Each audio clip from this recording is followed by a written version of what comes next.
अर्थतन्त्र यस्तो विषय हो जसलाई आम मान्छेले सजिलै बुझ्दैन, तर आज भोलि आम मान्छेले पनि अर्थतन्त्र खत्तम भयो भन्न थालेका छन्। यसको भित्री अन्तरकुन्दर बुझ्न त्यति सजिलो त छैन, तर मूलभूत रूपमा यो अवस्था बुझ्न केही सहज पार्ने कोसिस चाहिँ म गर्छु। आज हाम्रो अर्थतन्त्र आयातमुखी अर्थतन्त्र हो, अर्थात् हामी बेच्ने भन्दा बढी सामान किन्छौँ। हाम्रो आत्मनिर्भरता एकदमै कम वस्तुमा मात्रै छ। विदेशबाट सामान किन्नु भनेको हाम्रो सञ्चित विदेशी मुद्रा खर्च हुनु हो। हाम्रो आम्दानीको मूल स्रोत भन्नु रेमिटेन्स र पर्यटन हो, तर कोभिड महामारीले पर्यटन शिथिल भयो, रेमिटेन्स पनि अपेक्षा गरे बमोजिम आउन सकेको छैन। हामीले उपभोग गर्ने सामान सबै विदेशबाट किन्नुपर्ने, हाम्रो उत्पादन शून्य हुनु जस्तै हुनु, यही आयात उच्च हुनु नै खराब अर्थतन्त्रको सूचक हो। अनि समाचारहरूमा आइरहेको छ नि, श्रीलङ्का टाट पल्टियो, औषधि, इन्धन, खाद्यान्न समेत किन्न नसक्ने भयो। धेरैलाई प्रश्न छ के नेपाल पनि श्रीलङ्का जस्तै हुन लागेको हो? श्रीलङ्काको अवस्थामा नेपाल पुगेको होइन भनेर थुप्रै अर्थविदहरूले भनिसकेका छन्, तर आयातमुखी अर्थतन्त्र भएको देश श्रीलङ्काको हालतमा पुग्न सक्दैन भनेर चाहिँ ग्यारेन्टी गर्न सकिँदैन। हाम्रो प्रमुख समस्या भनेको स्वदेशमा सामान उत्पादन नै हुँदैनन्। प्राय हरेक वस्तु विदेशबाट आयात गर्नुपर्छ र विदेशबाट आयात गरिने वस्तुका लागि विदेशी मुद्रामा पैसा तिर्नुपर्छ। यदि हामीले विदेशबाट आयात गर्ने वस्तुले हाम्रो उत्पादन बढ्छ भने त्यस्ता सामान वा वस्तु आयात गर्नु नराम्रो होइन। जस्तो कि मल आयात गरेपछि त्यो उत्पादनका लागि प्रयोग भयो, औद्योगिक कच्चा पदार्थ आयात गरियो भने त्यसले उद्योगमा उत्पादनमा मद्दत गर्यो। तर हामीलाई आवश्यक नभएका हाम्रो सोख वा विलासिताका सामान खरिदमा विदेशी मुद्रा खर्च भयो भने अब हामीलाई गाह्रो पर्ने देखिन्छ। जति गाह्रो परे पनि रातारात हामी उद्योग खोल्न त सक्दैनौँ। हामीले गर्न सक्ने भनेको विलासिताका सामानको प्रयोग घटाउनु नै हो। हुन त सरकारले विलासिताका 300 भन्दा बढी वस्तुको आयातमा कडाई गरिसकेको छ, जसमा गाडी, सुन, मोटरबाइकदेखि चिनी, चकलेट, चुरोट, कस्मेटिक सामानहरू समेत पर्दछन्। हाम्रो परनिर्भरता निरन्तर रहिरहे हामी कुनै पनि दिन पुग्ने चाहिँ श्रीलङ्काकै बाटोमा हो। जुन मुलुक गुन्द्रुक र जनै समेत चीनबाट आयात गर्छ त्यो देश टाट नपल्टिएला भन्न सकिँदैन। उत्पादनमूलक व्यवसाय खोलेर रोजगारी सृजना गर्नुको साटो पैसा जति घर जग्गामा मात्र लगाउनुको परिणाम हामीले भोग्न बाँकी नै छ। खेती योग्य जमिनलाई प्लटिङ गरेर अचेल कौशीमा खेती हुन थालेको छ। व्यापार, व्यवसाय, उद्योग, कल कारखाना खोल्नुभन्दा जग्गा किनबेचबाट नाफा भएपछि उत्पादन शून्य हुन थाल्यो। अनियन्त्रित घर जग्गा कारोबारले मान्छेलाई उत्पादनमूलक काम गर्न प्रेरित नै गरेन। 15 वर्ष विदेशमा दुःख गरेर पैसा कमाउनेको भन्दा धेरै प्रगति ठाउँमा 4 आना जग्गा किन्नेले गरेको छ। अनि 6 महिनामा लेटेस्ट भर्सनका branded phone, TV, laptop, washing machine, bike, गाडी जस्ता सामान अत्याधिक उपभोगमा आएका छन्। परदेशमा बसेर दुःख गरी पठाएको पैसाले फर्स्टमा किन्ने नै मोबाइल भएको छ। अर्थात् विदेशबाट आएको पैसा त्यही बाटो सरासर विदेश गइरहेको छ। राजनीतिक दलका कुनै नेतालाई देशको बिग्रदो अर्थतन्त्रबारे मतलब भएको देखिँदैन। बुझेको भए पो मतलब राख्थे।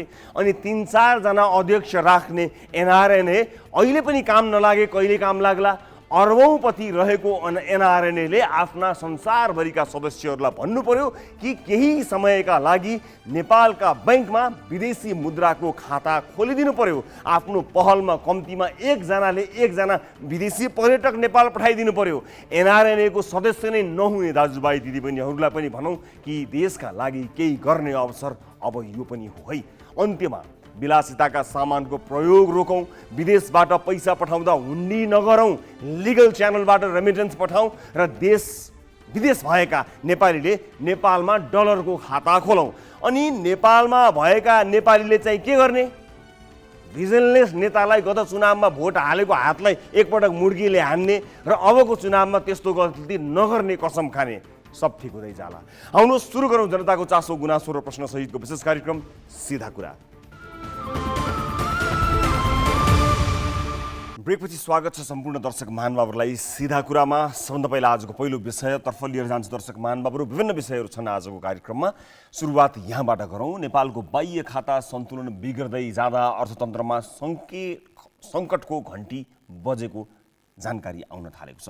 हाम्रो बढ्दो आयात र घट्दो रेमिटेन्सको कारण विदेशी मुद्राको सञ्चिति लगातार घटिरहेको छ। निर्यात एकदमै कम हुनु, विदेशी लगानी उल्लेख्य मात्रामा आउन नसक्नु, विदेशी ऋणको भारी लगातार बढ्नु लगायतका कारणले विदेशी मुद्राको सञ्चितिमा ह्रास आएको हो। यही अवस्था जारी रहने हो र अर्थतन्त्रमा सुधार नहुने हो भने हामी पनि श्रीलङ्काको अवस्थामा नपुगिएला भन्न चाहिँ सकिँदैन। विदेशी मुद्रा अभावकै कारण श्रीलङ्कामा अहिले सङ्कटकाल मात्र घोषणा भएको छैन, औषधि आयात गर्ने पैसा समेत नभएर मानवीय सङ्कट नै पैदा भएको छ। कागज आयात गर्ने विदेशी मुद्रा नभएका कारण विद्यार्थीले परीक्षा दिन समेत पाएका छैनन्। नेपालमा त्यस्तो अवस्था आइसकेको छैन, तर खतराको घन्टी भने बजिसकेको अनुमान गर्न थालिएको छ। यसैलाई मध्यनजर गरी नेपाल राष्ट्र बैंकले 300 भन्दा बढी विलासिताका सामानको आयातमा कडाई गर्न बैंकहरूलाई निर्देशन दिइसकेको छ। ग्यालेक्सी संवाददाता प्रतिभा रावलको यो रिपोर्ट। विदेशी मुद्रा सञ्चित अर्थात् विदेशी मुद्राको बचत सकिँदै गएपछि नेपाल राष्ट्र बैंकले चिनी, ल्वाङदेखि गाडी लगायतका 300 बढी विलासिताका वस्तुहरूको आयात रोक्न भन्दै वाणिज्य बैंकहरूलाई निर्देशन दिएको छ। यस्तो निर्देशन दिनुको पछाडिको कारण हाम्रो ढुकुटीमा विदेशी मुद्रा सकिँदै जानु हो। कोरोना महामारीकै बेला पनि 2077 साउनमा नेपालसँग 15 महिनाभन्दा बढी पुग्ने वस्तु र सेवा किन्न विदेशी मुद्रा थियो। तर अहिले हाम्रो ढुकुटीमा 6 महिनाको आयात पनि ठेक्न नपुग्ने विदेशी मुद्रा बाँकी छ। नेपाल राष्ट्र बैंकले चैत 22 गते वाणिज्य बैंकहरूलाई प्रतित पत्र अर्थात् अन्तर्राष्ट्रिय व्यापारमा बैंक मार्फत कागजपत्र देखाएर भुक्तानी दिने प्रक्रिया नखोल्नका लागि कडा निर्देशन दिएको हो, जसलाई एलसी भनिन्छ। नेपाल राष्ट्र बैंकको यो निर्देशनसँगै अत्यावश्यक वस्तु बाहेक अरू सामानहरू चिनी, चकलेटदेखि ल्वाङ, मिनरल वाटर, मदिरा, भिनेगर, चुरोट, सुर्तीजन्य वस्तु, परफ्युम, कस्मेटिक सामान, काठका वस्तु तथा सामानहरू, जुत्ता चप्पल, छाता र लट्ठीका साथै मार्बल, सिमेन्ट, प्लास्टर र सिरामिकका सामानको आयात नहुने भएको हो। नेपालमा विदेशी मुद्राको स्रोतहरू नै खुम्चिएका कारण राष्ट्र बैंकले यस्तो निर्देशन जारी गरेको हो।